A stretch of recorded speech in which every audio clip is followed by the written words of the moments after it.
Karibu katika wasaa mwingine mtazamaji wa The World News katika kipindi hiki cha ulimwengu wa siasa, lakini ripoti yetu leo inamtazama rais wa Marekani ambaye yupo katika kizungumkuti, anatapatapa kati ya kuendelea na vitisho na kutaka makubaliano na Jamhuri ya Kiislamu ya Iran. Rais wa Marekani anaamini kwamba vitisho dhidi ya Jamhuri ya Kiislamu ya Iran vinaweza vikawafanya viongozi kupiga magoti na kukubaliana na mipango ya Marekani. Lakini pia anawaza kwamba ikiwa vitisho hivi vitaendelea, ni wazi wa Iran ni kama vile wamejipanga na hawapo tayari kwa ajili ya vitisho, na hivyo wakati mwingine anataka makubaliano. Shirika la habari la CNN limeripoti kwamba serikali ya Marekani imechanganyikiwa na rais wa Marekani Donald Trump amechanganyikiwa linapokuja suala la nyuklia la Iran.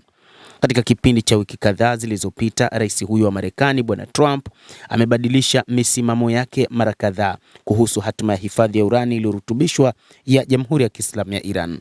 Siku moja alidai kuwa haina maana na kusema ufuatiliaji wa satellite unatosha, lakini baadaye akazungumza akisema anataka aihamishe nchini Marekani.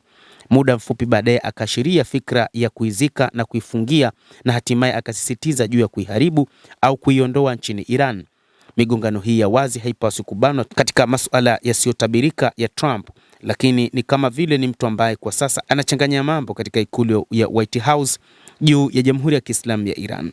Na kabla ya jambo lolote, anaakisi taswira ya mkwamo wa kimkakati wa Marekani baada ya vita vyake vya uchokozi vya siku 40 dhidi ya Jamhuri ya Kiislamu ya Iran.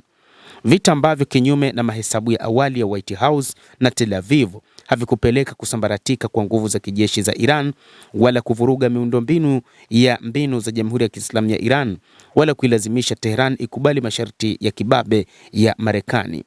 Trump na watu wake wanaomzunguka walidhani kuwa licha ya kushindwa kufikia malengo makuu ya uvamizi wa kijeshi dhidi ya Iran, wangeweza kupitia mseto wa mashinikizo ya kijeshi, kiuchumi na kisaikolojia kuiweka Iran katika hali ambayo ingeibana na kuilazimisha ikubali masharti yao ya kibabe ili kumaliza mgogoro uliopo, ikiwa ni pamoja na kukubali vikwazo vikali vya nyuklia kufuatia mpango wake wa makombora na hata kufufua upya nafasi yake katika eneo.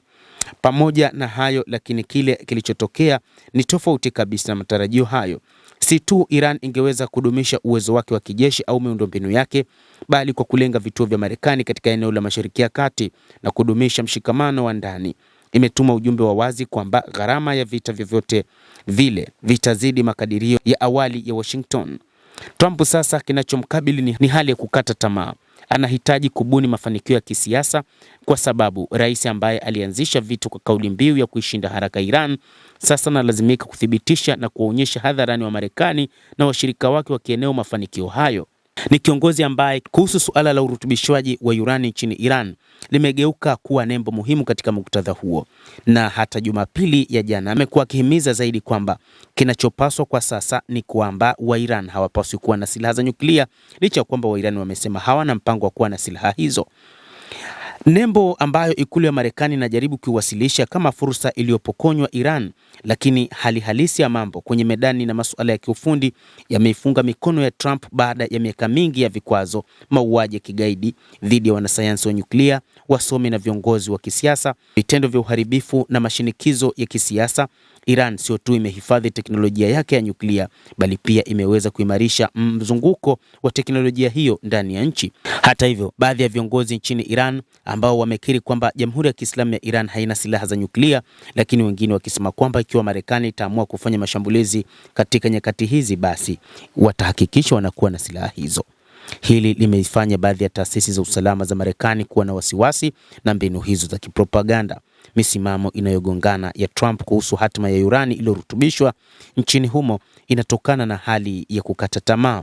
Anaposema kuwa urani hii haina umuhimu wowote, kwa hakika anaashiria ukweli wa ufundi kuwa akiba ya urani haimaanishi uwezo wa kutengeneza haraka silaha za nyuklia, kwa sababu habari za kiusalama za satellite zinaweza kufuatilia kwa karibu shughuli zinazofanyika katika uwanja huo. Lakini anapozungumzia kuhamisha au kuharibiwa hifadhi ya urani, anajibu hitajio lake la kisiasa la angalau kuonyesha ushindi wa kimaonyesho dhidi ya Iran. Mgongano huu unathibitisha wazi kuwepo hitilafu ndani ya serikali ya Marekani. Baadhi ya watu katika timu ya Trump, ikiwa ni pamoja na maafisa kama vile Marco Rubio, waziri wa mambo ya nje, na Scott Bessent, waziri wa fedha, wanaendelea kusisitiza juu ya sera ya mashinikizo na kupata fursa zaidi kutoka kwa Iran. Wanaamini kwamba kutohamishwa akiba ya urani kutoka Iran kutakuwa na maana ya kushindwa kwingine kwa Marekani baada ya vita. Lakini katika upande wa pili kuna mrengo unaozingatia zaidi uhalisia wa mambo unaoonekana baada ya vita. Iran sio Iran ya kabla ya vita, na kwamba Tehran haiko katika nafasi dhaifu ya kukubali masharti yaliyotolewa na Marekani. Muhimu zaidi ni kuwa Marekani sasa inakabiliwa na changamoto ya kijiopolitiki. Washington inakabiliwa na mashindano ya wakati mmoja na China na Urusi, na haina uwezo wa kuingia katika mzozo mpya wa kuchosha Asia Magharibi. Mbali na hayo, uzoefu mchungu wa Iraq na Afghanistan bado ni mpya katika kumbukumbu ya kimkakati ya Marekani.